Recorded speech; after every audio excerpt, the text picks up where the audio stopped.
Почему кашель не проходит? Вы кашляете неделями, без температуры, без явной простуды, просто постоянный сухой кашель, будто что-то мешает внутри.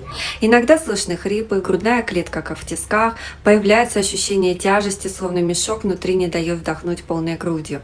По ночам просыпаетесь в поту, а днем будто не хватает воздуха. И самое интересное, флюорография чистая, рентген без отклонений. Но это не значит, что все в порядке. Просто причина не в вирусах или бактериях.